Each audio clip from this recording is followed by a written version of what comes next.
निर्वर्णा पदं वाक्यमित्यास्पदचतुष्टयम् यस्याः सूक्ष्मादिभेदे वाग्देवीं तामुपास्महे।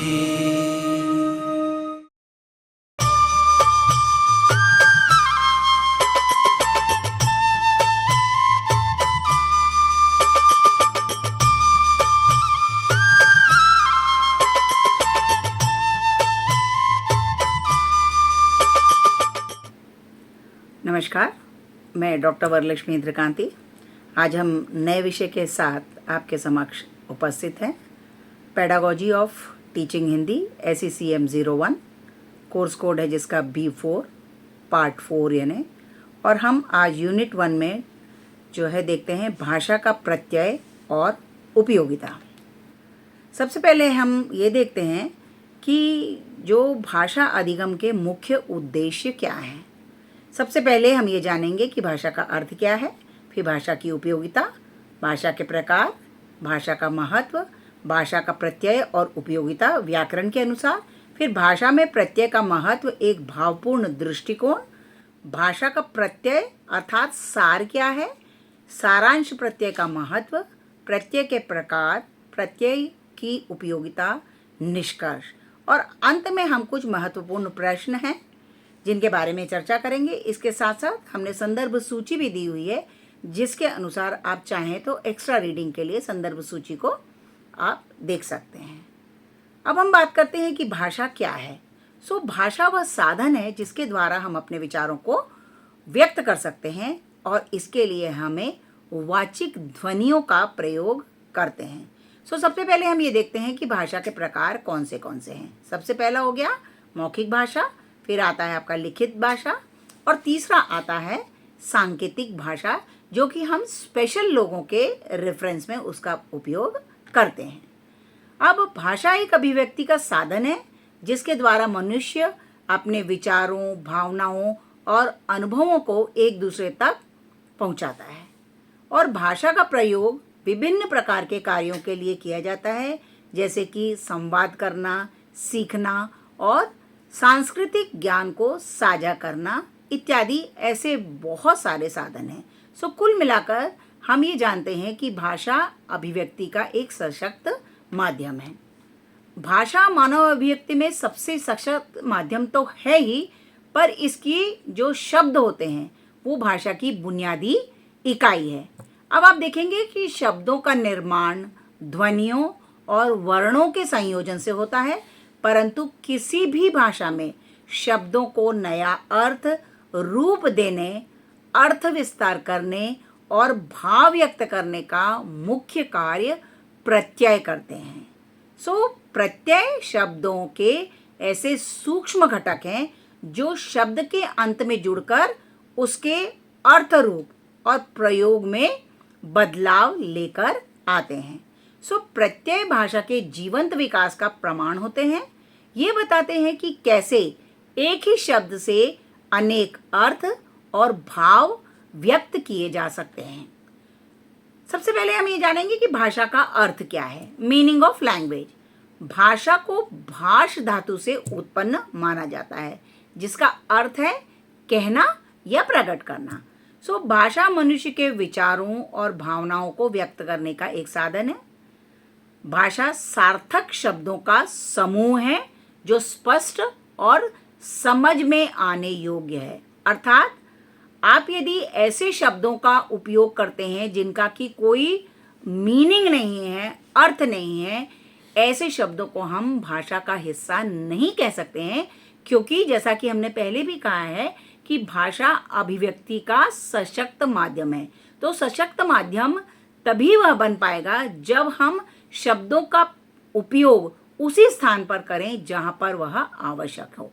भाषा एक ऐसा संकेत है जो किसी चीज का प्रतिनिधित्व करता है, जैसे कि हरी झंडी गाड़ी के चलने का संकेत देती है। आपने देखा होगा कि मोस्टली आजकल जो है ट्रेन जब चलती है तो हरी झंडी दिखाई जाती है, कई बार ग्रीन लाइट भी दिखाई जाती है। इसके साथ साथ आप लोगों ने सिग्नल्स में भी देखा होगा कि green, yellow and red lights का इस्तेमाल किया जाता है। अब हम देखते हैं कि भाषा एक जटिल प्रणाली है और सामाजिक और सांस्कृतिक कॉन्टेक्स्ट में यह विकसित होती है। इसका मतलब क्या है? भाषा अपने आप में विकसित नहीं हुई है, क्योंकि भाषा को विकसित करने के लिए समाज और संस्कृति इन दोनों का होना बहुत अधिक आवश्यक होता है। अब हम ये बात करेंगे भाषा की क्या उपयोगिता है, जिसको कहते हैं यूटिलिटी ऑफ लैंग्वेज। तो सबसे पहली बात आती है संवाद। तो भाषा संवाद के लिए आवश्यक है, जो मनुष्य के बीच विचारों और भावनाओं के आदान प्रदान में मदद करती है। फिर आता है आपका ज्ञान, सांस्कृतिक पहचान। भाषा किसी व्यक्ति की संस्कृति और पहचान को दर्शाती है। भारत जैसे विशाल देश में जहाँ पर बहुभाषाएं चलती हैं, इसलिए ये बहुभाषाएं भारत की ज्ञान के साथ साथ हमारी सांस्कृतिक पहचान को भी बनाकर रखती हैं। अब आता है सामाजिक संबंध।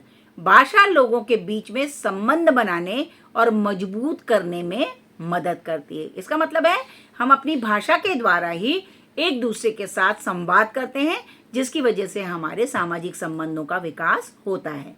इसके साथ साथ आप देखोगे कि मानसिक विकास में भी भाषा बहुत महत्वपूर्ण भूमिका निभाती है, क्योंकि यह व्यक्ति को सोचने, समझने और सीखने में मदद करती है। अनुवाद। आज आप देखेंगे कि विश्व की किसी भी भाषा का किसी भी भाषा में अनुवाद किया जा सकता है, और जब से भाषा का अनुवाद प्रचलन में आया है, आप ये देखेंगे किसी भी भाषा, किसी भी देश का साहित्य बड़ी आसानी से बहुत सारे लोगों तक पहुंच रहा है। सो भाषा अनुवाद के लिए भी आवश्यक है, जो विभिन्न भाषाओं के बीच संचार को सक्षम बनाता है। और आपने देखा होगा कि न्यूज़ चैनल्स में आप देखते हैं, जब हमारे देश के जो राष्ट्र नेता होते हैं वे विभिन्न देशों की यात्रा करते हैं, तो आप देखेंगे उनके साथ एक अनुवादक भी होता है। यदि आप हिंदी या इंग्लिश में बोल रहे हैं, सो उस पर्टिकुलर देश की, जैसे जर्मनी गए तो जर्मन भाषा, फ्रांस गए तो फ्रेंच भाषा, या फिर चाइना गए तो चाइना भाषा, सो वहाँ पर जो है आप किसी भी भाषा में बोलेंगे तो इन नेताओं के साथ साथ आप देखोगे राजनयिकों के साथ एक अनुवादक होता है। आप किसी भी भाषा में बोले, वो तुरंत जो है उसका अनुवाद करता है। इसके साथ साथ आप देखोगे कि जो विशिष्ट श्रेणी के लोग आते हैं, उनके लिए भी सांकेतिक भाषा में आज कई सारे न्यूज़ चैनल्स हैं, और आप देखेंगे कि विश्व स्तर पर इस बात को विशेष महत्व दिया जा रहा है कि जब हम इंक्लूसिव एजुकेशन की बात करते हैं, सो भाषा ने जो है ऐसे सभी व्यक्तियों को मेन स्ट्रीम में लाने में बहुत मदद की है, जिनको कि हम स्पेशल चिल्ड्रन के रूप में देखा करते थे। फिर बाद में आता है संचार। भाषा संचार के लिए एक महत्वपूर्ण उपकरण है, जो विभिन्न माध्यमों से संवाद करने में मदद करता है, जैसे कि बोलकर, सुनकर, लिखकर और पढ़कर। तो संचार माध्यम में भी आप देखेंगे कि भाषा बहुत महत्वपूर्ण भूमिका निभाती है। अभी आज ही के समाचार पत्र में हमने देखा कि नई भाषाओं को सीखें। सो हम कितनी भाषाएं बोल लेते हैं? अमूमन 2 या 2 से अधिक या 3, लेकिन हमें अधिक से अधिक भाषाएं सीखनी चाहिए। विभिन्न शोध बताते हैं कि नई भाषाएं सीखने के अनेक लाभ हैं। स्पेन में ग्रेनाडा यूनिवर्सिटी के एक रिसर्च बताती है कि नई भाषाएं सीखना हमारी मेमोरी, सुनने समझने की क्षमता और रचनात्मकता को बढ़ाता है। और आप भले ही पेशेवर तरीके से किसी नई भाषा को पूरी तरह से नहीं सीख पाए, पेशेवर तरीके से इसका मतलब है कि क्लासेस लगाकर आप जो है विभिन्न भाषा के सर्टिफिकेट आपको लेने की आवश्यकता नहीं है, परंतु लेकिन उसके कुछ शब्द सीखने की कोशिश जरूर करें। इतने भर से जो भी आपके दिमाग को बहुत फायदा होगा।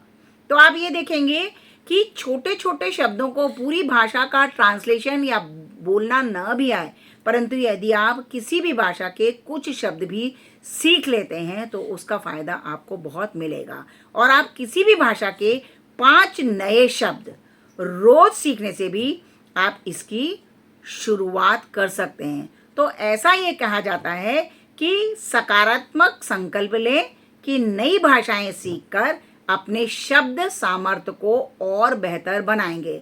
मतलब हम ये रेगुलर प्रैक्टिस के रूप में दे सकते हैं कि हिंदी और इंग्लिश के हम यदि 2 शब्द सीखते हैं तो हम कोशिश करें पहले तो भारतीय किसी भाषा के 2 शब्द सीखें।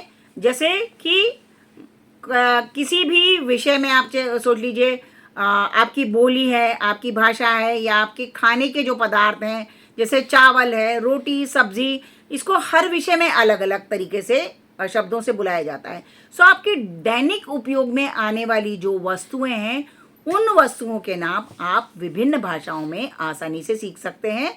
और चूंकि हम भारत में बहुल भाषा है तो आप भारत से ही इसकी शुरुआत कर सकते हैं और निश्चित रूप से आपको इसका फायदा आगे आने वाले समय में जरूर मिलेगा। अब हम देखते हैं कि भाषा के प्रकार कौन कौन से हैं। टाइप्स ऑफ लैंग्वेज, जैसे मौखिक भाषा हो गई, लिखित भाषा हो गई, सांकेतिक भाषा हो गई। सो मौखिक भाषा नाम से ही स्पष्ट होता है कि जो भाषा हम बोल करके व्यक्त करते हैं। लिखित भाषा जो हम लिख करके व्यक्त करते हैं। सांकेतिक भाषा जिसके बारे में हमने बात की कि जो स्पेशल लैंग्वेज के लिए कम्युनिकेट करने के लिए जो भाषा संकेतों के माध्यम से व्यक्त की जाती है और भाषा ज्ञान प्राप्त करने और साझा करने का एक महत्वपूर्ण साधन है। जैसे कि शिक्षा और साहित्य में आप देखोगे कि भाषा इतनी अधिक संपन्न कर दी है कि यदि हम हमारे देश की शिक्षा या साहित्य को जानना चाहते हैं तो हमें उसको पढ़ना बहुत ज़्यादा आवश्यक होगा। अब हम देखते हैं भाषा का महत्व। आप सभी जानते हैं कि बिना भाषा के हमारे पास तो हमारी आवाज़ ही भाषा के माध्यम से होती है। सो इम्पॉर्टेंस ऑफ लैंग्वेज जो है अपने आप में बहुत महत्वपूर्ण होता है। जैसे भाषा मनुष्य के जीवन का एक अभिन्न अंग है जो उसके सामाजिक, सांस्कृतिक और मानसिक विकास में महत्वपूर्ण भूमिका निभाती है।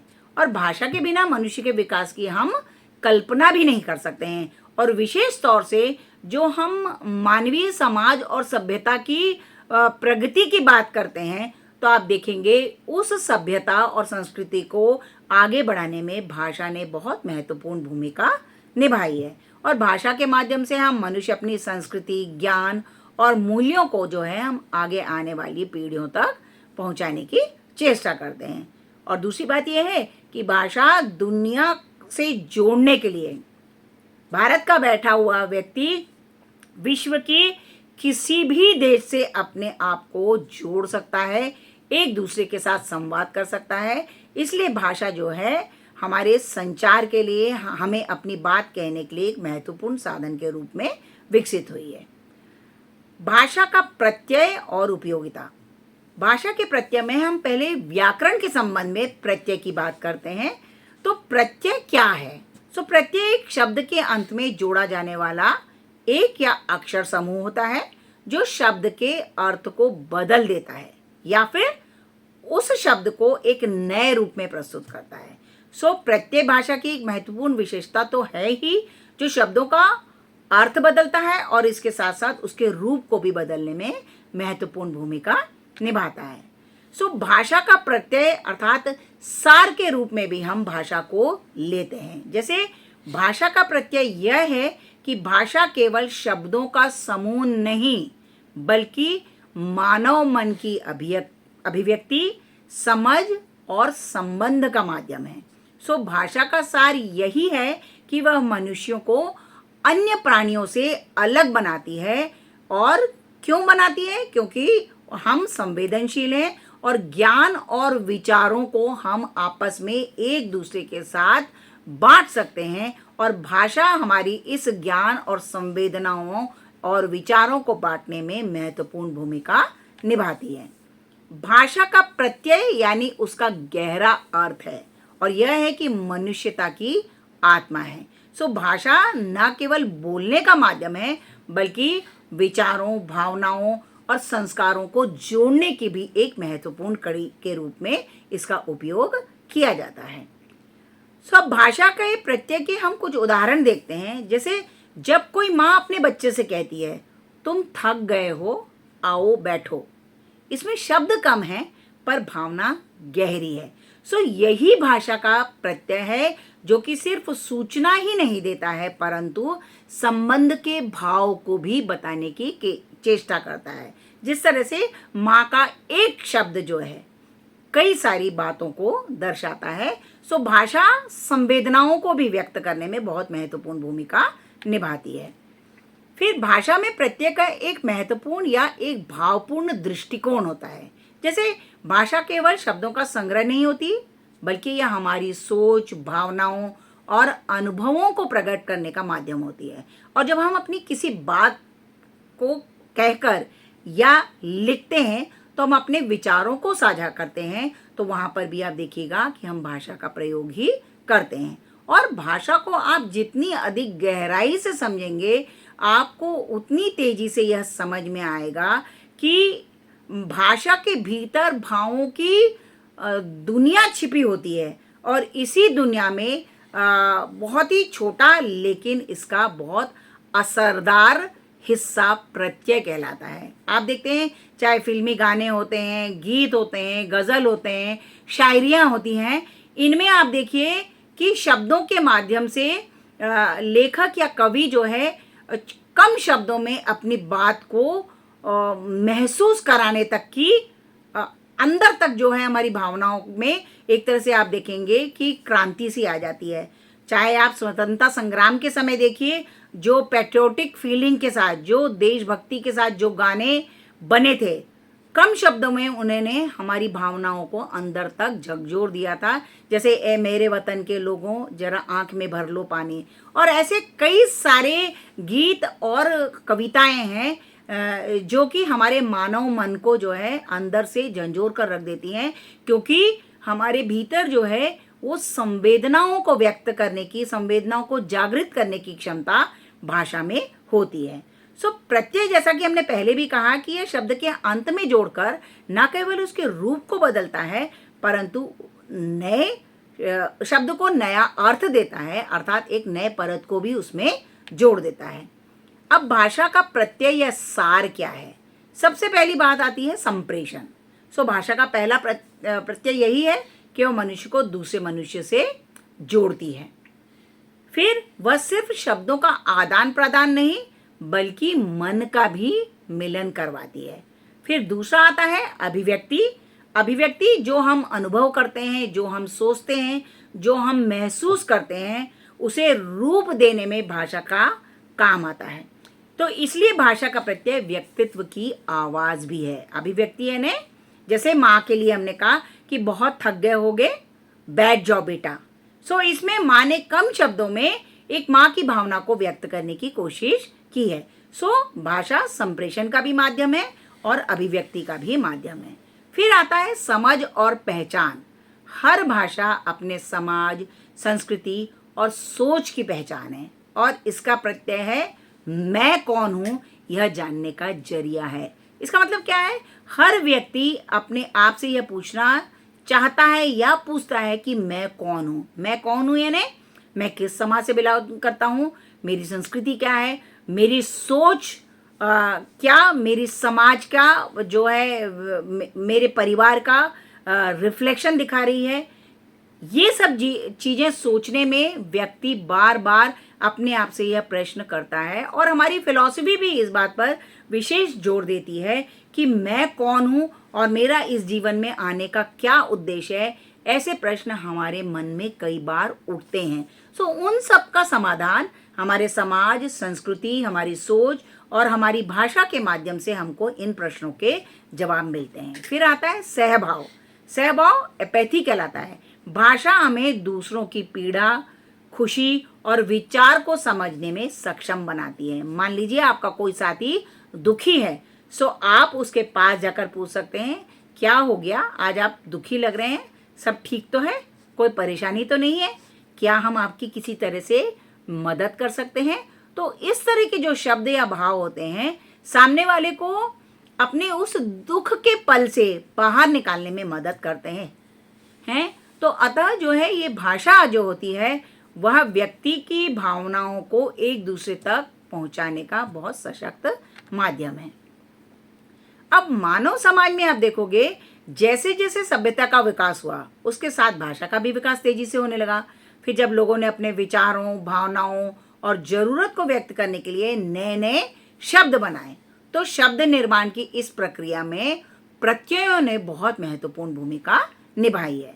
प्रत्यय जोड़ने से शब्द बनते हैं और नए शब्दों के जरिए इंसान अपने अनुभवों को अधिक सटीकता से व्यक्त कर पाता है। अब जैसे हम उदाहरण के लिए बात करते हैं, हिंदी में जैसे बालक शब्द में यदि हम पन प्रत्यय जोड़ने से बालपन शब्द बनता है, जो बालक के होने की अवस्था या अवस्था का भाव व्यक्त करता है। सो बालक, जो बालक यानी 6, 7, 8 साल के बच्चे को हम बालक कहते हैं। पर कई बार क्या होता है, जब हम बालपन की बात करते हैं तो इसका अर्थ बालपन यानी हम उस अवस्था या भाव को व्यक्त करते हैं। तो कई बार क्या होता है, 20, 22, 25 वर्ष के बच्चे में भी वो बालपन हो सकता है। तो कहने का मतलब क्या है, हम बालपन का यहाँ पर अर्थ किसी छोटे बच्चे से नहीं ले रहे हैं, पर किसी व्यक्ति में, बड़े व्यक्ति में भी यदि वो बच्चों जैसे भाव होते हैं तो हम उस समय भी इस शब्द का प्रयोग कर सकते हैं कि फलाने व्यक्ति में कितने बालपन वाले गुण हैं। यानी उम्र से तो बड़े हो गए हैं परंतु इनोसेंट है, जिसको बोलते हैं ना, एकदम इनोसेंट है, उनको जो है दुनियादारी का पता नहीं है। तो ऐसे लोगों के लिए भी हम बालपन शब्द का प्रयोग कर सकते हैं। सो यह प्रत्यय न केवल शब्द का अर्थ के विस्तार करता है बल्कि उस शब्द से जुड़े सांस्कृतिक, सामाजिक और भावात्मक आयामों को भी प्रकट करने में मदद करता है। फिर भाषा में प्रत्ययों का महत्व केवल नए शब्द बनाने तक सीमित नहीं है। इसके साथ साथ प्रत्यय का क्या काम है? प्रत्यय जो है समाज में बदलाव लाते हैं, तकनीकी प्रगति में सहायक होते हैं, सांस्कृतिक नवाचारों को भाषा में शामिल करने का माध्यम भी बनते हैं और जैसे जैसे नई चीज़ें समाज में आती हैं उनके लिए नए शब्द होने चाहिए और प्रत्यय इस काम को बहुत आसान बनाते जाते हैं क्योंकि वे भाषा को ज़्यादा लचीला बनाते हैं। इसी वजह से भाषा कभी भी स्थिर नहीं रहती है बल्कि समय और परिस्थितियों के अनुसार भाषा हमेशा बदलती रहती है। सो जैसे उदाहरण के लिए हम बात कर सकते हैं, विज्ञान और तकनीकी के क्षेत्र में ऐसे कई शब्द बनते हैं जिनमें अंग्रेजी शब्दों में हिंदी प्रत्यय जोड़कर नए शब्द बनाए जाते हैं। जैसे कि आजकल हम बहुत प्रयोग करते हैं शब्द का डिजिटल, और हिंदी में जब उसको प्रत्यय जोड़ दिया गया डिजिटल करण।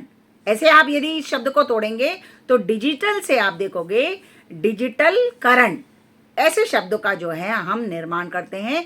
सो आप देखेंगे कि प्रत्यय जोड़ने से हमारी जो वोकैबुलरी है, हमारा शब्दकोश है, उसमें लगातार वृद्धि होती जाती है। इसलिए भी प्रत्यय जो है भाषा की एक तरह से खूबसूरती को बढ़ाने में बहुत अधिक महत्वपूर्ण भूमिका निभाते हैं।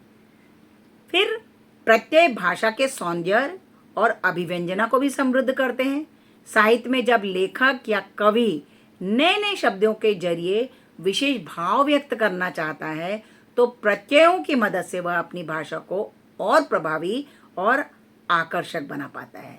हिंदी कविताओं और गीतों में अक्सर ऐसे प्रयोग मिलते हैं जहां प्रत्यय शब्दों का नया रंग और गहराई से उसका उपयोग किया जाता है। जैसे उदाहरण के लिए प्रेम से प्रेमी, प्रेमी से प्रेमिका, प्रेमिका प्रेमपूर्ण जैसे शब्द भाव और संबंध को व्यक्त करने के लिए प्रत्यय से बने नए शब्द हैं जो कि प्रेमपूर्ण। यानी उदाहरण के तौर पर आप कह सकते हो कि मैं मेरे दोस्त की माँ से मिलने गया तो उनका बहुत प्रेमपूर्ण व्यवहार था, मेरे प्रति भी उतना ही प्रेमपूर्ण व्यवहार था। इसका मतलब क्या है कि जब हम प्रत्यय को किसी शब्द में जोड़ देते हैं तो वो उसका अर्थ काफ़ी गहरा हो जाता है और जैसे शब्द भाव और संबंध को व्यक्त करने के लिए प्रत्यय से बने शब्द जो हैं वो कविता या कहानी की भाव को और अधिक तीव्रता प्रदान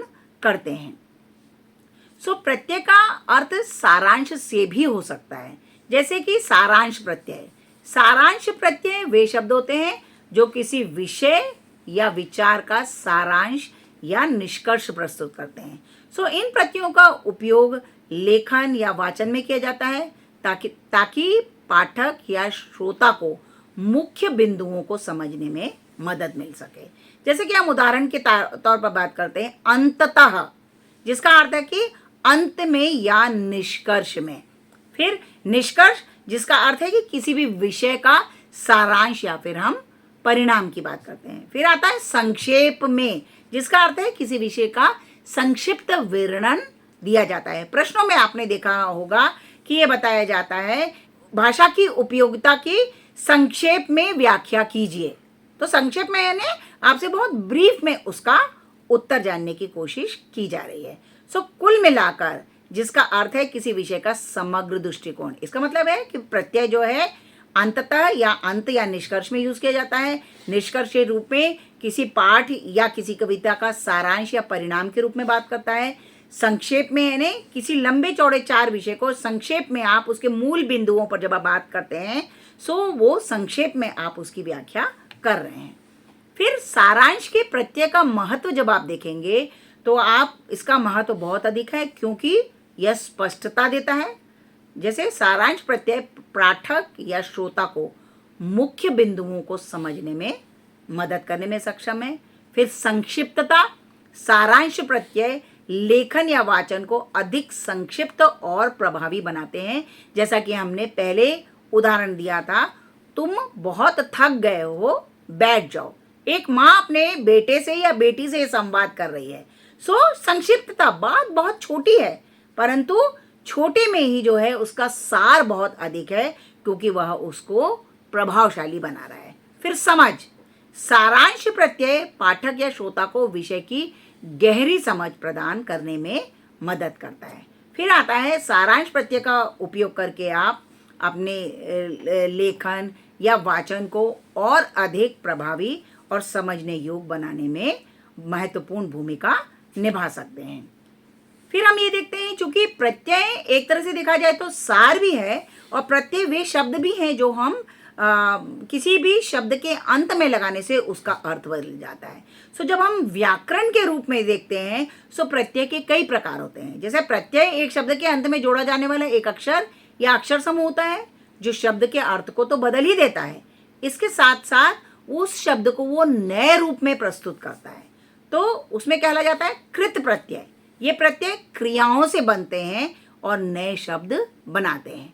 फिर तद्धित प्रत्यय, ये प्रत्यय संज्ञाओं या विशेषणों से बनते हैं और नए शब्द बनाते हैं। तो पहला वाले प्रत्यय में, कृत प्रत्यय में, जैसे नाम से ही इस वजह से कृत मीन्स क्रियाओं से, और तद्धित शब्द में ये बताया गया है ये संज्ञा या विशेषणों के माध्यम से बनाए जाते हैं।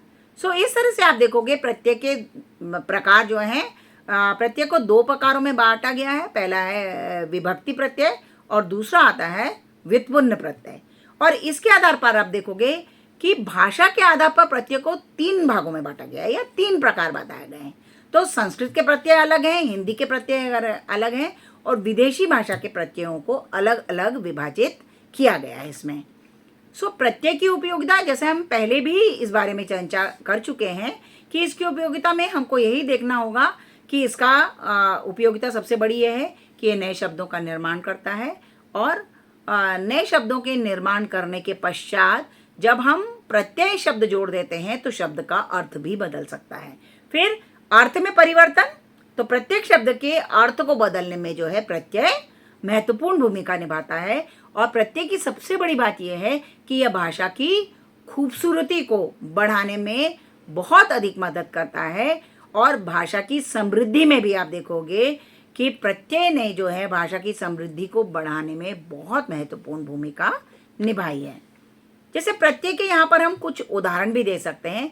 प्रत्यय वह शब्दांश है जो शब्द के अंत में जुड़कर उसके व्याकरणीकरण रूप या अर्थ में परिवर्तन कर देता है। उदाहरण के तौर पर समाज धन एक, जिसको कहा आपके सामाजिक।